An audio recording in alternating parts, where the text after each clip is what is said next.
안녕하세요. 저는 이제 막 하나뿐인 소중한 딸 시집 보내고 혼자만의 시간을 갖고 있는 50대 여자입니다. 그동안은 저 살기 바빠서 이런 사연 채널이 있다는 것도 몰랐는데요. 듣다 보니까 참 제 얘기하기에도 좋겠더라고요. 왜냐면 제 인생이 얼마나 드라마틱했는지 몰라요. 태어나서부터도 그랬고요. 결혼을 한 후에도 그랬고요. 이젠 우리 딸 시집 보낼 때까지 난리인 거 있죠. 저도 다른 분들 덕분에 재미난 사연 많이 들었으니까 이번엔 제 사연으로 보답드려 보려고 합니다. 저는 어릴 적부터 불우한 가정 환경 아래서 자랐어요. 정말로 교육방송이나 교과서 속에서나 나올 법한 그 집이 제겐 매일의 현실이었죠. 우리 집 형편은 늘 안 좋았거든요. 진짜 하루 벌어 하루 산다는 말이 우리 집의 일상이었어요. 동네 애들이 용돈 받았다고 슈퍼에서 과자 사 먹을 때 전 엄마랑 손잡고 슈퍼에 공병 가져다 주고 돈을 받아왔죠. 저희가 받아온 그 돈이 동네 애들 주머니에서 나왔을 돈이라는 걸 생각하면 그렇게 사람이 작아지는 느낌이더라고요. 엄마는 그런 형편에서도 저를 지켜내려고 안간힘을 쓰셨어요. 시장에서 좌판을 벌리고 앉아 비가 오나 눈이 오나 물건을 팔면서요. 매일이 힘드셨을 텐데도 엄마는 제 앞에서 늘 웃으려 하셨죠. 반대로 아버지라는 사람은 숱하게 외도를 저지르고 다니기 바빴어요. 지금도 의문인 게 그 인간은 돈도 없는데 어떻게 다른 여자를 만나고 다녔나 몰라요. 아무튼간 집에 붙어 있는 날보다 밖에서 딴 여자 만나고 술 퍼마시다 오는 날이 더 많았을 거예요. 어쩌다 집에 들어오면 엄마한테 폭력만 일삼기 일쑤였고요. 야, 반찬이 왜 이 모양이야? 뭘 살 수가 있어야 반찬을 하지요. 당신은 생활비나 갖다 주고 그런 말을 해요. 돈 쓰는 건 니넨데 내가 왜 생활비를 갖다 줘? 이놈의 집구석. 내가 이러니까 들어오지를 않지. 아빠, 엄마한테 소리 지르지 마요. 아빠가 뭘 알아? 뭐? 이 기집애가 감히 어디라고 대들어? 너는 딸년 교육을 어떻게 한 거야? 그 꼴을 볼 때마다 제 마음이 어땠겠어요. 정말이지 인생이 뭐 이러냐고요. 사람들은 개똥밭에 굴러도 이승이 났다는데 나와 엄마 인생을 봤으면 그 말 만든 사람도 저희한테 사과했을 거예요. 오히려 개똥밭에 굴러 사는 것보다 더 구질구질하고 더럽게 느껴졌거든요. 저는 매일 밤 엄마 품에 안겨 잠들면서도 기도했어요. 제발, 제발 아버지가 우리 곁에서 떠나게 해달라고. 어린애 입에서 나올 기도가 그랬으니 얼마나 절박했는지 알만하시죠? 그런데 그 기도가 통했던 건죠? 제가 8살이 되던 해 아버지는 결국 다른 여자와 눈이 맞아 짐을 싸서 집을 나가셨어요. 술에 절어 들어왔다가 다음날 새벽에 나가더니 그 이후로 돌아오질 않더라고요. 호련히 사라진 거죠. 엄마는 아버지를 붙잡지도 않았어요. 붙잡아 봤자 잡히지 않을 사람이란 걸 이미 아셨거든요. 매번 술을 처먹고 외도를 저지르는 인간이 집에 있는 것보다 없는 게 훨씬 낫다 판단하신 거죠. 아버지가 떠나고 나니까 그제야 집안 공기가 조금은 달라졌어요. 엄마는 힘들 때 여전히 한숨을 쉬시긴 했지만 예전만치 무겁진 않더라고요. 저도 그걸 느낄 수 있을 만큼요. 저는 그때 없는 게 오히려 나을 수도 있다는 걸 배웠어요. 그리고 엄마는 저를 홀로 키우기 위해 더 독하게 사셨는데 저도 크면서 점점 알아갈 수밖에 없더라고요. 엄마는 제 앞에서 항상 괜찮다, 괜찮다 하시는데 그게 진심이 아니라는 걸요. 그래서 더 악착같이 공부했어요. 친구들이 놀이터에서 뛰어놀 때 저는 참고 책상 앞에 앉아 글씨를 쓰고 교과서를 붙잡았지요.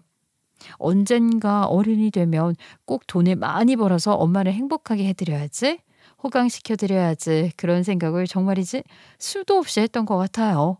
시간은 흐르고 저도 드디어 성인이 됐는데요. 현실은 그리 녹록지 않더라고요.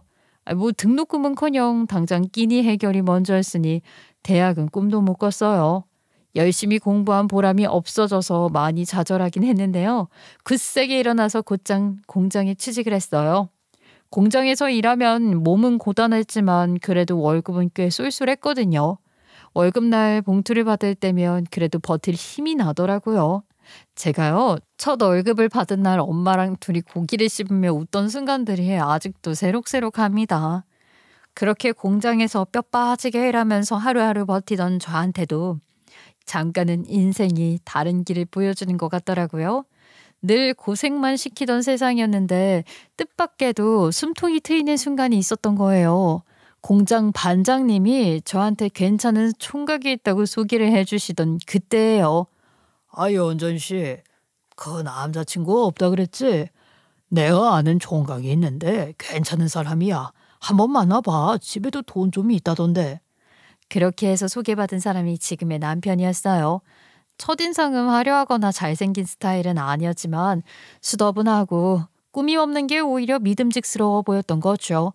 말투는 투박하고 무뚝뚝했지만 그 속에 다정함이 숨어 있다는 게 느껴지더라고요. 나는 경상도 사람이라 원래 애정 표현 같은 건 못하거든. 손잡고 설레는 말 하는 거 진짜 소름 돋을 정도야. 그래도 말 한마디의 힘이 얼마나 중요한 건데. 형규 씨, 나 좋아하는 거 맞지? 아이, 그걸 꼭 물어봐야 알아. 내가 낯간지러운 말은 못해줘도 내가 사랑하는 여자는 울리지 않고 끝까지 책임지면서 살게 해줄 자신은 있어. 그거 하나는 확실하니까 믿어봐. 그 말을 듣는데 묘하게 믿음이 생겼어요. 제가 기억을 더듬어서 말하다 보니 그리 믿음직스러워 보이진 않는데 그 사람 말빨이 좋았던 걸까요? 아무튼 그래서 저는 결국 이 사람과 결혼을 결심하게 되었습니다. 그런데 세상이라는 게 늘 사람을 우습게 만들더라고요. 이 정도면 그냥 세상이 저보고 그냥 나가 죽으라는 건가 싶었다니까요. 이번엔 무슨 일이냐고요? 결혼을 하고 나서 곧바로 아이를 가졌는데 남편은 제가 임신을 하건 말건 밖으로만 놔두기 바빴어요. 결혼 전에는 뭐 가정을 책임진다고 호언장담하더니 결혼하자마자 바로 다른 사람이 돼버린 거예요. 친구다, 술자리다 하면서 집은 그저 몸만 누이고 가는 여관처럼 생각하는 것 같더라고요. 게다가 시댁 식구들은 더 가관이었어요. 시댁이 우리 집보다 사정이 좋다 보니까 우리 집보다는 사정이 안 좋은 집이 더 드물겠지만요. 아무튼 평범보다는 좀 더 잘 사는 축이었거든요. 그러다 보니까 저를 며느리로 대하는 게 아니라 집안일 하러 들어온 식모쯤으로 여기더라고요. 임신한 몸인데도 시도 때도 없이 불러다 청소니 빨리니 시키는 거예요. 심지어 뱃속에 아이가 딸이라는 걸 알자마자 더 노골적으로 마음에 안 들어 하더라고요. 뭐라고? 딸이라고? 아이고, 첫째는 아들이어야지 애 하나 제대로 못 들이냐. 빨리 그 둘째도 낳아라. 어머님, 저 아직 첫 아이도 낳지 않았는데요. 됐고 아들 낳을 때까지 계속 가져. 우리 집에 며느리로 들어왔으면 아들 하나는 안겨줘야지. 입덧에 허리까지 휘청거렸는데 그 모든 것들을 다 어떻게든 견뎌낸 거예요. 남편이랑 뱃속에 제 아이만 보고요. 남편이 집에 잘 안 들어오긴 하지만 그 마음은 바뀌지 않았을 거라고 생각했거든요. 사랑하는 여자는 울리지 않고 끝까지 책임진다고 자신하던 사람이었잖아요. 그런데 괜히 사람들이 딸은 아버지 닮는 사람하고 결혼한다라고 말하는 게 아니더라고요. 그때는 그냥 농담 같았는데 제 인생은 그 말이 고스란히 맞아떨어졌습니다. 만삭이 돼서 숨쉬기도 힘들던 어느 날 장을 보러 잠시 나갔다가 집에 돌아왔는데요. 제 눈앞에 정말 믿기 힘든 광경이 펼쳐졌습니다. 남편이 거실 소파에 앉아 낯선 여자랑 시시덕거리고 웃고 있는 거였어요. 그게 바로 상간녀였고요. 너는 뭘 먹고 이렇게 내 마음을 잘 알아. 이 불려시야 아주 이뻐 죽겠네. 오빠가 이런 거 좋아하잖아. 내가 오빠 하루 이틀 봐. 심지어 자기는 낯간지러운 말 못한다며 저한테는 할 노력도 안 하던 것들을 그년한테는 하고 있더라고요. 진짜 가건이었어요. 지금 이게 뭐 하는 짓이야? 오랜만에 집에 들어와 있다 싶었더니 딴 여자를 집에 데리고 들어왔다고? 뭐야? 나간 거 아니었어? 뭘 이렇게 빨리 들어와? 아이고, 들켰네. 들킨 거 어쩔 수 없지. 언니, 내가 이런 말까지는 안 하려고 했는데 말이에요. 솔직히 언니가 모자라니까 언니 남편이 나한테 우는 거잖아요.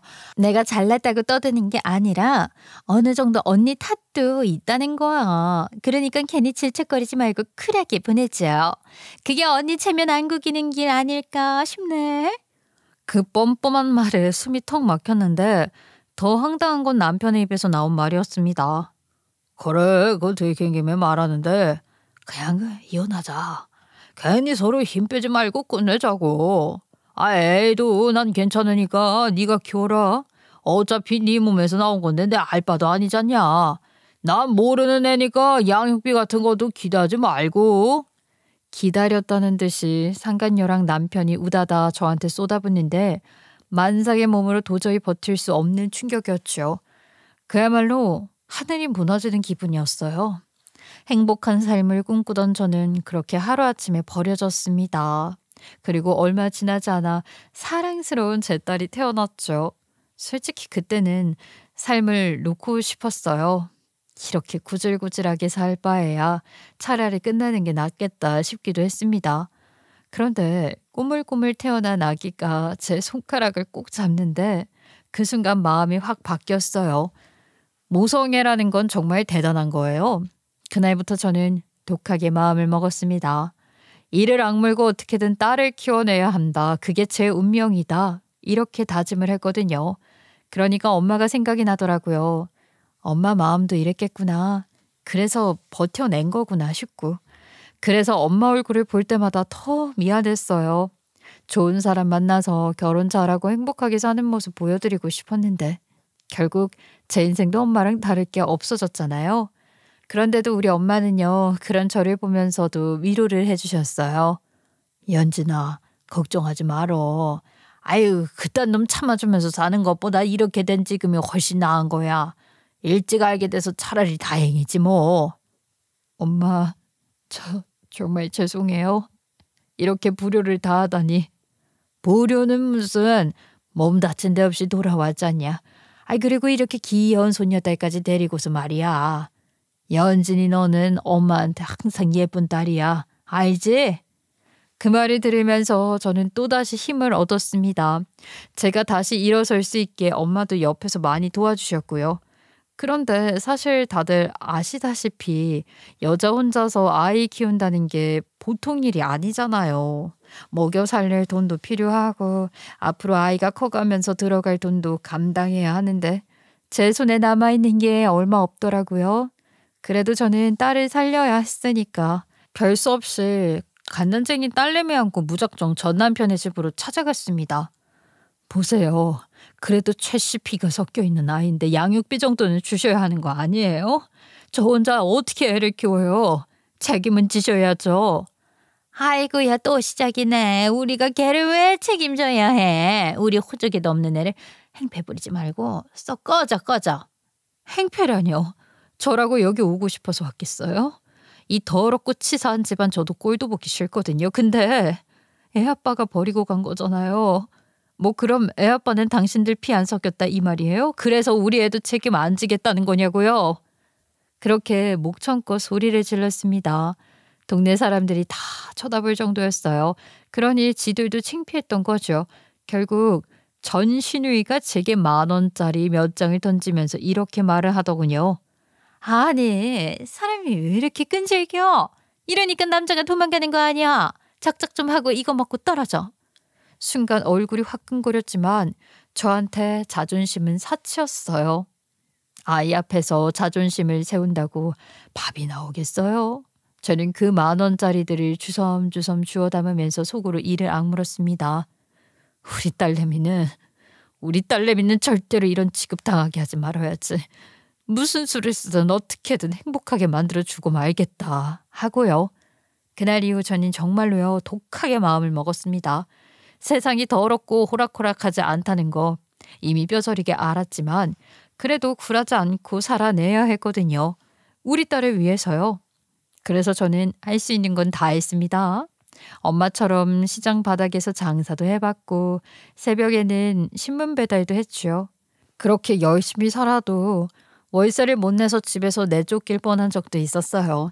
하지만 우리 딸내미만큼은 배고프게 만들고 싶지 않았기에 제 입에 밥 한 숟갈 안 넣더라도 아이 삼시세끼는 꼬박꼬박 챙겼습니다. 예원아 밥 먹자. 엄마가 오늘은 바빠서 많이 못 차렸네. 미안. 아니야 너무 맛있어 보이는데 잘 먹겠습니다. 근데 엄마는 안 먹어? 엄마는 가게에서 먹고 와서 괜찮아. 예원이 많이 먹어. 당연히 거짓말이었죠. 저는 먹을 게 없을 때가 더 많았지만 아이 앞에서는 절대로 티를 내지 않았습니다. 딸도 머리가 크면서 점점 알아갈 테지만요. 그래서 제 딸은 자기 힘든 거 저한테 다 털어놓고 저한테서는 안정감 받아가는 아이였으면 했거든요. 행여나 성적이 뒤처질까 싶어 공부도 옆에서 열심히 가르쳤습니다.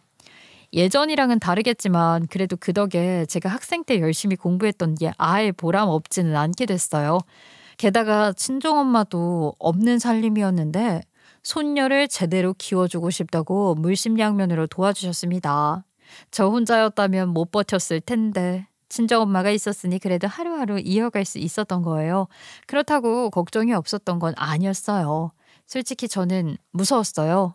세상에선 이혼 가정에서 자란 아이들이 자라면서 부모의 부재를 느끼고 삐뚤어진다고들 하잖아요. 혹시 우리 아이도 그러면 어떡하지 하는 걱정이 늘 머리에 맴돌았습니다. 그런데 다행히도 우리 예원이는요, 너무 착하고 이쁘게 잘 자라줬어요. 오히려 학교에서도 성적은 늘 상위권이었고 상장도 모자라서 쌓아둘 데가 없을 정도였다니까요. 동네에서 이쁘고 공부 잘하기로 소문난 엄친 딸, 그게 제 딸이었던 거예요. 친구들 사이에서도 평판이 좋았고 딸은 우리 집 형편이 안 좋다는 것도 딱히 흉이라고 생각하지 않더라고요. 어느 날 제가 괜히 마음이 약해졌을 때 아이한테 미안하다고 말을 꺼내버린 거예요. 약한 모습 보여주지 않겠다고 생각을 했지만 그게 매일 마음처럼 잘 되는 건 아니더라고요. 예원아, 엄마가 너한테 참 미안하다. 남들처럼 계절마다 예쁜 옷 사주지도 못하고 외식도 한번 제대로 못하고. 엄마, 그런 말 또 하면 나 진짜 화낼 거야. 나 엄마랑 살아서 너무 행복한데 왜 자꾸 미안하다는 소리를 해. 나 하나도 안 부족해. 나 엄마 딸이라서 너무 좋아. 그 말을 듣는데 가슴이 정말 뭉클했어요. 아, 저는 가족복도 없고 남편복도 없었지만 자식복 하나만큼은 하늘이 제대로 주셨구나 싶더라고요. 그렇게 하루하루 전쟁처럼 살다 보니 어느새 제 딸내미도 고등학교 3학년이 되었어요. 입시 준비한다고 새벽까지 불 켜놓고 공부하는 걸 보면서 저는 속으로 아유, 그래도 이제 여기까지 왔구나 싶어 조금은 안심했죠.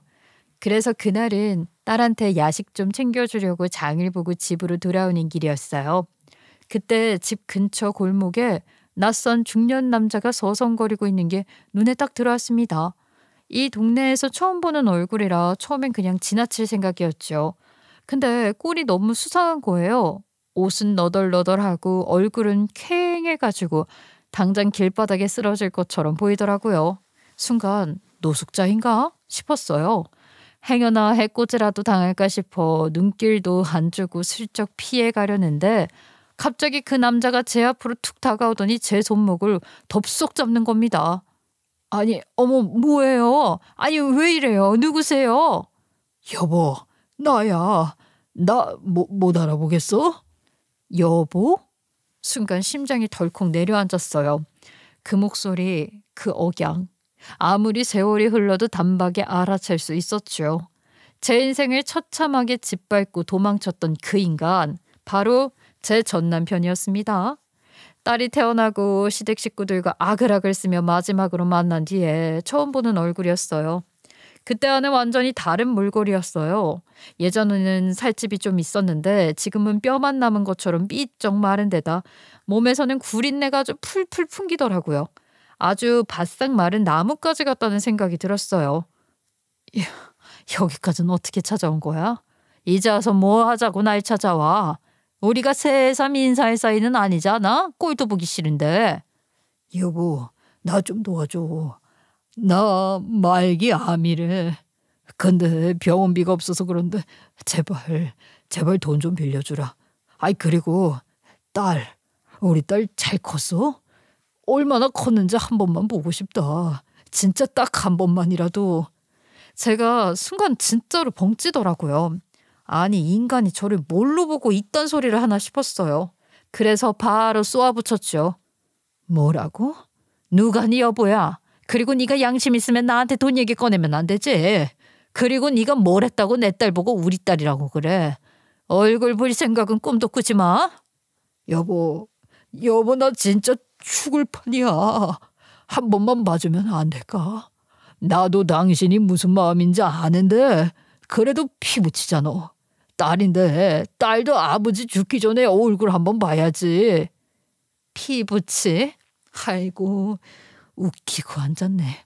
우리 딸은 태어나서부터 지금까지 아버지라는 게 뭔지도 모르고 자랐어. 지금도 아빠가 살아있는지 죽었는지도 모른다고. 아니 궁금해하지도 않는다고. 너 내 딸 이름은 아니야? 남편이 제 말을 듣더니 입술을 달싹거리다가 괜히 고개를 떨구더라고요. 하지만 곧 다시 고개를 들면서 읍소하듯 매달렸습니다. 알았어 그럼 애 얼굴은 안 볼 테니까 저 돈이라도 조금만 빌려줘라. 내가 잘못했어. 나 이대로 죽긴 싫어. 내 마지막 소원이다. 제발. 그 순간 제 속에서 피가 거꾸로 솟는 것 같았어요. 이 인간이 여태 뭘 했는데 이제 와서 감히 마지막 소원 운운하는 게 어이가 없더라고요. 당신 그 잘난 가족들한테나 손 벌리고 그때 만난 그 여자한테 병수발 해달라고 해. 늙고 병드니까 전처 찾아와서 이렇게 구차게 구는 거 정말이지 역겹고 토 나올 것 같거든. 내 인생에서 제발 2번 다시는 나타나지 마. 남편은 제 손목을 붙잡고 한 발 더 다가오려 했습니다. 구린내가 확 풍겨오는데 그 냄새와 함께 지난 세월의 치욕이 한꺼번에 떠올라 숨이 막혔어요. 저는 손을 힘껏 뿌리치고는 뒤도 안 돌아보고 집으로 들어왔습니다. 솔직히 이 말하고 나서 조금 두근거리기는 했는데 그 인간도 병들고 약해져서 그런 건지 뭐 보복 같은 건 안 하더라고요. 집으로 따라 들어오려고 하지도 않았고요. 그냥 그날 이후부터는 다시 보는 일은 없었습니다. 솔직히 그 인간이 어떻게 됐는지는 지금도 모르겠어요. 죽었는지 살았는지 전혀 알 길이 없었죠. 하지만 애초에 알고 싶지도 않았습니다. 제게 중요한 건 오로지 제 딸이었으니까요. 저는 딸이 남편의 존재를 보지 않고 자란 것에 진심으로 감사했어요. 괜히 한 번이라도 마주쳤다면 아이 마음에 상처만 새겼을 테니까요. 다행히 우리 딸은 아빠라는 존재 자체를 몰랐고 모르는 채로 잘 자라주었습니다. 그리고 또 믿기 힘들 정도로 애가 영특했어요. 고3 때까지도 공부라는 걸 시키지 않아도 스스로 알아서 해냈거든요. 결국 인서울 법대에 들어갔고 졸업하고 나서는 시험에 합격해서 변호사까지 되었어요. 딸이 변호사 시험에 합격했다는 소식을 들었을 때 저는 그만 눈물이 펑펑 쏟아졌습니다. 다른 집처럼 번듯한 학원에 과외 그런 지원도 제대로 못 해줬는데도 남들은 그런 거 다 해도 힘들다는 것들을 떡하니 합격을 해오니까요. 딸이 너무너무 대견하기도 하고 그동안 버텨온 지난 날들이 주마등처럼 스쳐 지나가니까 울음을 참을 수가 없더라고요. 우리 손녀가 변호사가 되었다는 게 진짜야? 아이고 기특하다 우리 강아지. 할머니 감사해요. 엄마랑 할머니가 저 키워주셔서 된 거죠. 아유 엄마는 그만 좀 울어. 엄마도 그만 울고 싶어. 정말 축하해 우리 예원이. 그렇게 우리 세모녀가 둥글게 끌어안고 한참을 울었던 것 같아요. 그렇게 변호사가 된 딸내미가 딱 30살이 됐을 무렵 어느 날 퇴근길에 딸이 진지한 표정으로 제게 그러더라고요. 엄마, 저 사실 엄마한테 소개하고 싶은 사람이 있어요. 결혼하고 싶은 사람이에요. 뭐라고? 결혼? 아이 너 아직 30밖에 안 됐어. 아직 젊은데 벌써부터 그런 소리를 해? 아유 진짜 웃겨 엄마. 다른 집 엄마들은 딸이 30 되면 징그럽다고 빨리 다들 결혼 가려고 하던데 엄마는 우리 예원이 벌써 남주기 너무 아까운데 뭐 괜찮은 사람이긴 하니? 엄마 제가 아무나 데리고 오겠어요? 엄마 걱정하는 거 알아요. 근데 정말 좋은 사람이에요. 그 말을 듣는데 기쁘면서도 걱정이 확 몰려왔습니다. 혹시나 우리 집 대물림 되는 거 아닌가 싶고 나처럼 또 아버지 닮은 사람 골라오는 거 아닌가 하는 불안이 고개를 들 수밖에 없었어요. 제가 증명해버렸으니까요. 괜히 딸은 엄마 인생을 담는다라는 소리가 떠올라서 내심 두려웠습니다. 그런데 막상 만나보니까 예비 사위는 정말이지 건실한 사람이더라고요. 처음 인사하러 왔을 때부터 당당하고 예의 바른 태도가 느껴졌습니다. 키도 크고 얼굴도 준수한 데다 직업도 대기업 다닌다더라고요. 무엇보다 제 딸을 바라보는 눈빛이 달랐습니다. 예비 사위도 어디 가서 꿀릴 사람이 아닌데 괜히 거칠애로 잘해주는 게 아니라 진심으로 아끼고 사랑하는 게 느껴졌어요. 장모님, 예원 씨가 저에 비해 너무 과분한 사람이라 이렇게 인사드리면서도 참 죄송하네요. 그런데 시간이 지날수록 이 사람 없이는 못 살겠더라고요. 제가 부족해도 끝까지 책임지고 지켜주고 싶습니다. 아유, 요즘 세상에 이런 소리를 부끄럽지도 않게 하는 사람이 다 있네.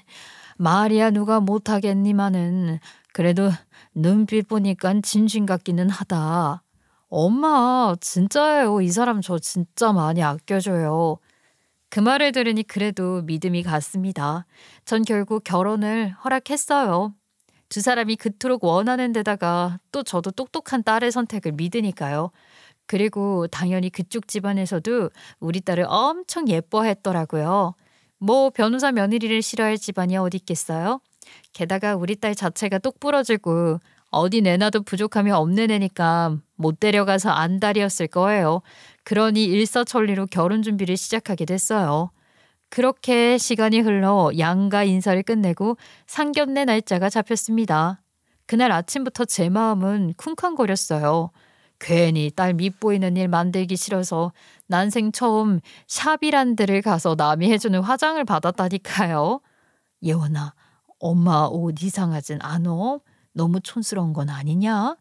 엄마 화장도 곱게 해놓고 왜 이리 자신감이 없으셔? 엄마는 그냥 웃고만 있어도 이뻐. 제가 다 알아서 할 테니까 걱정 마세요. 아유, 네가 그렇게 말하니까 또 눈물이 나오잖니. 됐다 됐어. 오늘은 좋은 날인데 엄마가 울면 안 되지. 그렇게 애써 마음을 다잡고 상견례 자리에 갔습니다. 식당 문을 열고 들어서는데 딸 손을 꼭 잡고 있던 제 손에 식은땀이 배어 있더군요. 떨리는 마음으로 예약된 룸에 도착했을 때 눈앞에 마주한 얼굴을 보는 순간 제 심장은 그대로 멎는 것 같았어요. 말 그대로 숨이 목구멍에 턱 막히는 기분이었어요. 예비 안 싸더니 누구였는지 아세요? 바로 제가 딸을 임신했을 때 제 전남편과 외도를 저질렀던 그 상간녀였던 거예요. 저는 평생이지 다시는 마주치고 싶지 않았던 얼굴을 그 자리에서 다시 만나게 된 겁니다. 잊고 싶어도 잊혀지지 않았던 얼굴이라 확실했어요. 뭔 시술을 덕지덕지한 건지 시간이 그렇게 흘렀는데도 얼굴은 조금도 변하지 않았더라고요. 코 옆에 도드라지게 박힌 점, 입술 양옆에 찍힌 점, 빼죽하게 올라간 눈꼬리, 화장도 여전했어요. 값싼 색조로 덕지덕지 바른 듯한 한눈에 봐도 싼티나는 메이크업 그대로였어요. 달라진 게 있다면 세월이라는 녀석이 그 위에 조금 덮였다는 것뿐이었죠. 그런데 그런 상간녀가 예비 안 싸돈으로 이렇게 제 눈앞에 앉아있다뇨? 와, 진짜 운명의 장난이라는 게 이런 거구나 싶더라고요. 끔찍했던 기억은 잊고 살아보려고 겨우겨우 외면한 채 살아왔는데 여기서 다시 마주치게 될 줄은 누가 알았겠냐고요. 그런데 그 여자가 저를 못 알아보는 것 같았어요. 아무렇지도 않게 웃으면서 지속이라 하더라고요. 아, 안녕하세요. 이렇게 인사드리게 돼서 정말 영광이에요. 예원이가 너무 성격이 좋더라고요. 사돈께서 정말 사랑으로 잘 키워주셨나 봐요. 앞으로 자주 뵙게 될 텐데 잘 부탁드리겠습니다. 아, 예. 저도 잘 부탁드려요. 제 속은 부글부글 끓는데 겉으로는 억지 미소를 짓고 있었죠. 아니, 지가 뭔데 제 딸을 평가한단 말입니까? 사랑을 잘 주고 키웠다고? 인연이 진짜 사랑이라는 걸 알기는 한 건지 자기가 저질렀던 짓들은 생각도 안 나던지 모든 걸 잊고 이렇게 뻔뻔하게 웃을 수 있다는 게 세상이 참 불공평하다 싶더라고요. 이 여자는 제 전남편과 외도를 저지르고 나서 또 다른 남자를 만났던 것 같아요. 보니까 결혼을 참 잘했더라고요. 알고 보니까 예비 바깥사돈 어른이 우리 딸내미랑 같은 변호사였던 겁니다. 저는 아득바득 살면서 겨우내 봄을 맞이했는데 인연은 지 욕망에 충실하게 살다가 제 앞에서 떵떵거리며 이제는 변호사 마누라로 예비사돈 행세를 하고 있으니 제 억장이 안 무너지겠냐고요. 저는 이 사실을 딸한테 알려야 하는지 너무너무 고민이 되는 거예요. 맘 같아서는 당장 식탁을 뒤집어 엎고 싶었지만 딸과 제 사이에는 아빠라는 단어는 없는 것처럼 구는 불문율이 있었기 때문에 그 주제에 대해 이야기를 꺼내는 것 자체가 솔직히 어려운 일이었어요. 고민하는 사이 식탁에는 음식들이 맛있게 차려지고 둘러앉아 대화가 오갔습니다. 예비사위는 저희 딸을 향해 아주 애정어린 어엿한 어린 시선을 보내고 있었고 사돈어른도 흐뭇하게 웃고 있었죠. 그런데 제 눈은 자꾸만 그년한테 가더라고요. 젓가락을 드는 손짓 하나, 억지 미소 하나 다 저한테는 가식덩어리로 보였습니다. 저 여자가 죗값 하나 안 치르고 저렇게 살고 있다는 게 아주 복장이 터지더라고요. 그런 제 시선을 느꼈던 걸까요? 식사가 반쯤 지났을 때였어요. 마침내 그 여자가 저를 똑바로 바라봤습니다. 그 순간 눈빛이 흔들리는 게 보였어요. 그제야 저를 알아봤다는 걸 저도 알 수 있었습니다. 숟가락을 들고 있던 손이 덜덜 떨리다가 그대로 멈췄거든요. 혹시? 딸과 예비 사이는 서로 대화하느라 그 미묘한 긴장을 눈치 못 챘지만 저와 그 여자의 눈빛은 이미 정면으로 부딪히고 있었습니다. 상간녀 표정에는 당황, 불안, 두려움이 한꺼번에 섞여 있었어요. 저는 그 표정을 보는데 묘하게 통쾌하더라고요. 제가 마지막으로 봤던 저 상간녀녀는 저를 아주 깔보던 표정이었기 때문에 저런 모습은 처음 보는 거였거든요. 저는 애써 아무렇지도 않은 척 고개를 끄덕이며 웃어 보였지요. 오직 그년만이 그 의미를 알 수 있었을 거예요. 그렇게 시그널을 주고 나니까 그 여자가 저를 힐끗 보더니 잠깐 얘기 좀 하자며 밖으로 불러내는 거예요. 거기 앉아있던 사람들 모두 둘이서 무슨 할 얘기가 있나 싶었겠지만 다들 상견례 자리라 긁어부스름은 만들기 싫어서 그냥 넘어가더라고요. 그래서 저도 이 인간이 과연 뭔 말을 할지 드러나 보자 싶은 마음으로 따라 나갔습니다. 그런데 식당 앞 골목으로 나가자마자 그 여자가 제 손을 턱 붙잡더라고요. 손끝이 덜덜 떨리고 있는 게 얼마나 놀랐는지 알 수 있었어요. 처음엔 뻔뻔하게 웃고 있던 얼굴이 사라지고 애원하는 눈빛으로 바뀌어 있었어요. 언니, 그때 내가 몇백 번이고 사과할게. 진짜 미안해요. 원한다면 무릎도 꿇을 수 있어. 제발 그때 일은 덮어줘, 제발. 사과? 지금 와서 사과하면 뭐가 달라져? 그때 내 인생이 무너진 건 지나간 내 시간은 어떻게 보상할 건데? 알아. 나도 그거 평생 죄책감 안고 살게. 그러니까 원한다면 돈도 줄게. 나한테 있는 전 재산이 5억이 있거든. 그거 줄 테니까 그냥 입만 다물어줘. 그래도 애들 결혼은 시켜야 하잖아. 응?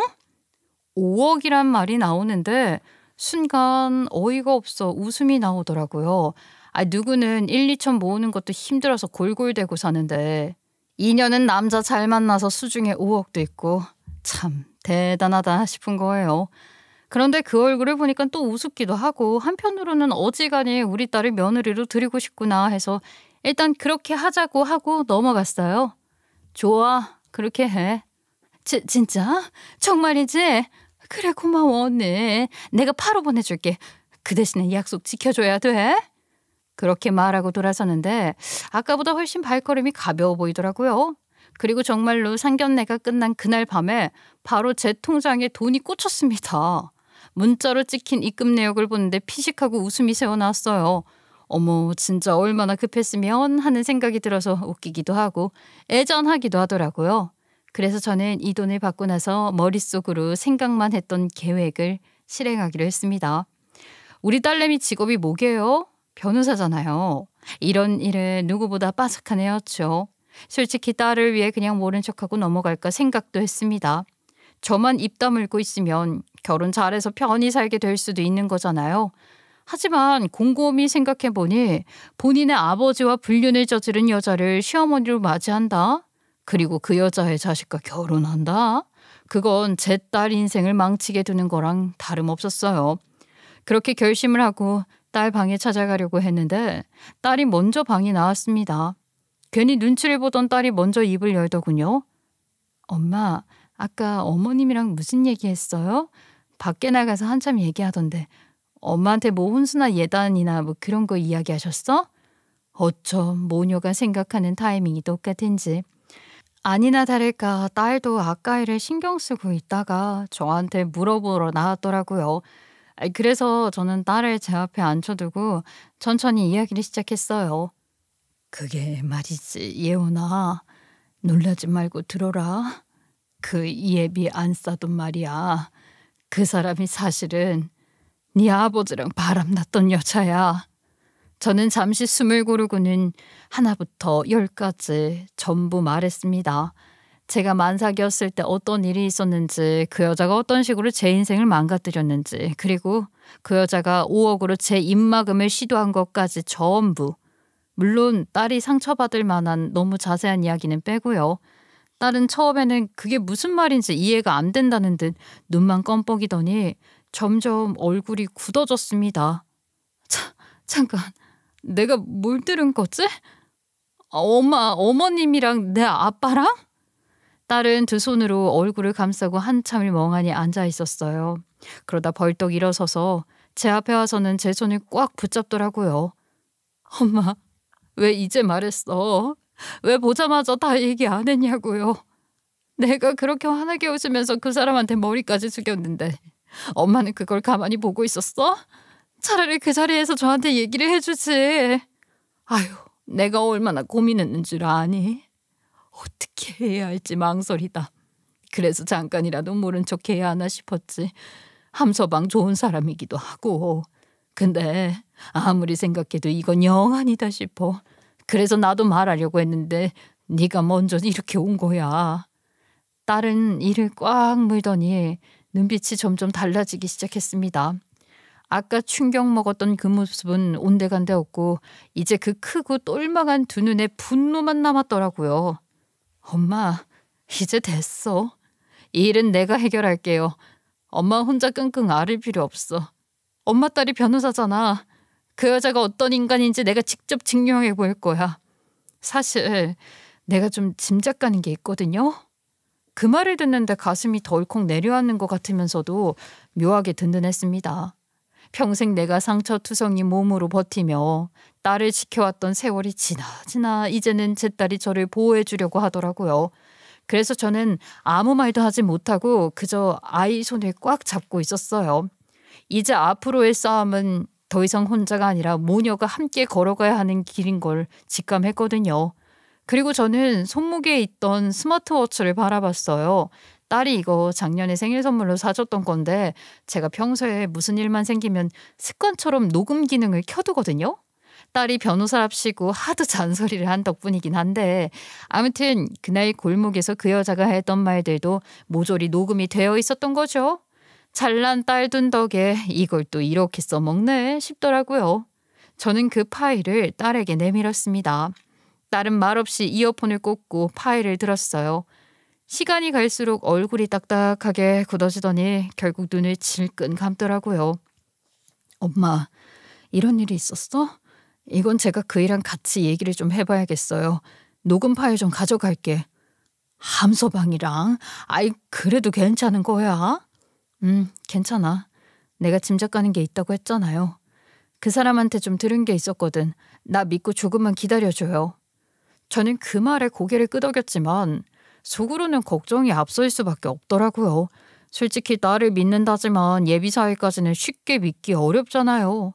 그 상간녀의 자식인데 그 밥에 그 나물이라는 말도 있고요. 그러니까 어찌 보면 적이라고 볼 수 있는 사람한테 우리가 가진 패를 까버리다니 딸이 무슨 생각인지 모르겠더라고요. 하지만 딸은 별 걱정도 안 되는지요. 녹음 파일을 바로 예비사위에게 전송을 했더라고요. 근데 사위는 그 파일을 읽은 흔적만 있고 아무런 답이 없었어요. 좀 더 기다리면 사위에게서 연락이 올까 싶어 휴대폰을 손에서 놓지 않고 있었는데 끝내 전화는 오지 않았습니다. 그런데 다음날 아침 벨이 울리더니 현관 앞에 예비 사위가 서 있는 겁니다. 눈밑이 아주 시커멓게 내려앉은 걸 보니까 밤새 사위도 한숨도 못 잤는 채였어요. 장모님, 제가 직접 말씀드리고 싶어서 왔습니다. 아니, 이렇게 갑자기 찾아오면 어떡하나. 무슨 일이 있는 거야? 죄송합니다. 사실 저도 늘 말씀드려야지 하면서도 굳이 중요한 일이 아니기도 하고 긁어부스럼 만들어서 혹시나 결혼에 차질이 생길까 봐 걱정돼서 참아 못했던 이야기가 있습니다. 먼저 죄송합니다, 장모님. 아이 그래 뭔데 뭐길래 그리 힘들어 보이나. 그분은 제 친어머니가 아니에요. 뭐라고? 아니 지금 그게 무슨 소리야. 친엄마가 아니라니. 아니 그 함서방 나이랑 그게 딱 맞는데. 제 친엄마는 제가 어릴 적에 병으로 돌아가셨습니다. 아버지가 한동안 혼자 사셨고요. 제가 성인이 됐을 때 지금 그분을 만나 재혼하신 거예요. 그래서 제게는 그냥 아버지 아내일 뿐입니다. 아유 그 말을 듣는데 머릿속이 정말 하얘지더라고요. 제가 만삭일 때 제 남편과 불륜을 저질렀던 그 여자가 이제 제 딸의 시어머니로 나타난 것도 황당해 죽겠는데 정작 예비사위에게는 친엄마도 아니라니. 오히려 다행이다 싶으면서도 저 집도 참 다사다난하구나 싶대요. 예비사위는 잠시 말을 멈추더니 한숨을 길게 내셨습니다. 그리고는 속에 묻어둔 이야기를 꺼내기 시작했어요. 장모님, 사실요. 저는 그분을 어머니라고 생각해 본 적이 없습니다. 아버지 앞에서는 사람 좋은 척도 잘도 하셨지만 둘이 있을 때는 늘 모질게 구셨어요. 모질게 굴었다고? 늙음하게 좋은 집에 다시 시집 갔으면서 친자식이 아니어도 성심성의를 다할 것이지 못돼 먹었구나. 그런데 어제 보니까 그런 느낌은 아니지 않았니? 오히려 엄마 노릇 열심히 하는 것 같던데 말이야. 아이 그러면 그것도 다 연기였던 거야? 네, 맞습니다. 둘만 남으면 맨날 이러셨어요. 너 언제 나갈 거냐? 너 빨리 독립해야 내가 내 새끼들 이 집안으로 들일 수 있다 라면서요. 제가 집에 있으면 불편하니까 들어오지 말라는 말도 서슴없이 하는 분을 제가 왜 어머니로 생각하겠습니까? 그냥 아버지의 아내일 뿐이에요. 그 말을 듣는데 저는 오히려 피식하고 웃음이 나오더라고요. 아휴 역시 본색은 안 변하는구나 싶어서요. 그래서 예비사위는 그 여자를 상견례 때도 안 부르려고 했는데 꼴의 변호사 며느리 본답시고 엄마 행세를 한 것이었더라고요. 장모님, 이건 제가 아버지께 직접 말씀드리겠습니다. 원래는 저만 출가하면 다 해결되는 거라고 생각했는데 어제 보내주신 녹음을 들어보니까 이거는 아버지도 진실을 아셔야 하는 내용인 것 같아요. 저는 순간 걱정이 됐어요. 과연 사돈어른이 믿어줄까? 그 여자가 지금껏 얼마나 치밀하게 포장하고 살았을지 모르는데. 하지만 곧 고개를 끄덕였어요. 결국 모든 진실은 드러나게 되어 있거든요. 며칠 뒤 사돈어른이 직접 움직이셨다는 소식을 들었습니다. 제가 전달해준 녹음 파일과 상간녀가 사위에게 했다던 본인 자식 이야기를 들고 싸한 느낌이 들어 평생 해보지도 않았던 아내의 뒷조사를 시작하신 거예요. 그런데 웬걸, 이야 거기서 또 반전이 터졌어요. 알고 보니 그 상간녀는 바깥 사돈 어른에게도 거짓말을 하고 결혼을 했던 거예요. 초혼이라고 말이죠. 사실 저도 제 전남편과 상간녀가 왜 갈라섰는지 알지 못했거든요. 물론 관심도 없었으니 알아볼 생각도 없었죠. 그런데 다른 곳에서 낳아온 아이들이 있었는데 그 존재를 쏙 숨기고 살다가 들켜서 전남편한테 버림받았던 거더라고요. 그런데 그 년놈들 혼인신고도 안 하고 살았다대요. 그래서 전남편이 모르고 살다가 뒤늦게 팽당한 거고요. 그래서 상간녀는 기록이 깨끗했던 겁니다. 하지만 기록만 깨끗하면 다인가요? 아버지가 누군지도 모르는 자식들이 있고 몇 년을 같이 살았던 전남편이 있는데요. 그걸 다 감춘 채 초혼인 척, 처녀인 척, 그 나이에 혼자 꿋꿋하게 살아온 척 연기를 했던 거예요. 아무튼 그래서 일이 아주 제대로 커져버린 거예요. 그러니까 상간녀라고 그 사실을 몰랐겠어요? 그년 바로 저한테 전화를 걸어오더라고요. 이미 다 끝난 마당에 대체 또 무슨 흥미로운 이야기를 해줄까 싶어서 웃으면서 전화를 받았습니다. 그 골목에서 애걸복걸하던 목소리랑은 또 다르게 이번엔 미친 듯이 소리를 질러대더라고요. 야, 너 미쳤어? 나랑 한 약속 잊은 거야? 왜 약속 어겼냐고. 입 닫는다고 했잖아. 입 닫는다고 했으면서 왜 온 동네방네 소문을 내? 너 그렇게 사는 거 아니지? 아휴 진짜 더럽다 너. 변호사 딸내미 엄마라더니 꼴이 이래? 5억이나 받아 처먹고 그걸 못 지켜? 뭐라고? 받아 처먹어? 그래, 받아서 썼다. 근데 네가 준 돈으로 내 인생 망가진 게 보상이나 될 것 같아? 네가 내 청춘 말아먹고 내 뱃속 아이 아버지를 빼앗아간 죗값을 돈 몇 푼으로 퉁치겠다고? 네가 미쳤지? 몇 푼? 몇 푼? 너 여기 어디 개 이름인 줄 알아? 너 그 돈 모으느라 내가 어떤 개고생을 했는 줄 알아? 네가 알긴 아냐고. 그거 내 전재산이었어. 전재산. 내가 그거 모으려고 이 집에서 몇 년을 어떻게 버텼는지 아냐고. 상도덕이 있지. 진짜 미친 거 아니야? 당장 내 5억 다시 내놔. 아유 참, 배신은 네가 했지 내가 했냐? 내가 아는 것만 해도 2개나 있네. 딸린 싣고 있는 줄 모르고 니한테 꼬여서 만삭인 조강지처 쫓아낸 내 전 남편 배신했지? 그리고선 초원이라고 구라쳐서 바꿔 싸돈 배신했지? 또 뭐 배신했니? 더 많을 것 같은데. 그 순간 저는 휴대폰을 들고 키득거렸습니다. 사실 이 통화도 녹음 중이었거든요. 손가락 까딱하면 증거가 줄줄 나오는 세상이 됐으니 이런 날도 오네요. 야, 잘 들어라. 네 덕분에 내 인생 망가졌고 내 딸 인생까지 큰일 날 뻔했어. 네 얼굴, 네 쌍판떼기 다 나로도 잊은 적이 없거든. 근데 지금 와서 5억을 준다고 그게 잊어지겠냐? 그걸로 내가 입 닫을 줄 알았어? 너 웃기지 마. 내가 고통받았던 시간만큼 니년도 똑같이 고통받아봐. 그러고는 전화를 툭 끊어버렸습니다. 상간녀가 그 뒤에 뭐라고 더 떠들었는지 욕을 퍼부었는지 그건 알 바 아니었어요. 어차피 제 휴대폰 안에는 방금 통화 내역까지 고스란히 저장되어 있었으니까요. 그것도 우리 딸 통해서 사위한테 전달해 줬습니다. 며칠 뒤 사돈어른이 결국 상간녀를 혼인 사기로 고소했다는 이야기를 들었어요. 애초에 아이들 존재를 숨기고 들어온 것도 사실혼 관계가 있었다는 것을 속인 것도 다 사기죄에 해당했으니까요. 근데 더 웃긴 게요. 원래 예비사위는 이 사실을 끝까지 말하지 않으려고 했다는 겁니다. 말할 거였으면 진작에 했을 것이고 결혼하고 집 나가면 이제 말할 일은 아예 없었겠죠. 상간녀한테 그런 말을 들어놓고도 왜 참았느냐 물었더니 그래도 자기 아버지가 상간녀를 진심으로 사랑하는 게 보여서 그랬다는 거예요. 전처 먼저 보내고 10년 가까이 홀로 외롭게 사셨는데 그러고 겨우 다시 인연을 만든 아버지의 행복을 뺏고 싶지 않았던 거죠. 그런 깊은 속을 가진 예비사위 덕분에 평생 숨길 수 있었던 거를 결국 그 여자가 제 무덤을 스스로 판 셈이었어요. 그렇게 일이 제대로 터져버리니 그녀는 이리 뛰고 저리 뛰고 난리를 치더라고요. 사돈어른 앞에서도 울고불고 매달리고 변호사 사무실에도 들락거리면서 어떻게든 빠져나가려고 발버둥을 치는데 그 꼴이 또 구경거리가 따로 없었죠. 저는 한쪽에서 소식을 전해 듣기만 해도 고소해서 배가 부른 겁니다. 그리고 얼마 지나지 않아 제 귀에 자연스럽게 들려오더라고요. 결국 그 여자가 그렇게 자랑스러워 마지 않던 변호사 남편한테 이혼을 당했다는 거예요. 그냥 이혼도 아니고요. 맨몸으로 집에서 쫓겨났다고 하더라고요. 집에서 나올 때 들고 나온 게 고작 손가방 하나였다는데 아유 듣고 있자니 피식하고 웃음이 새어나오죠.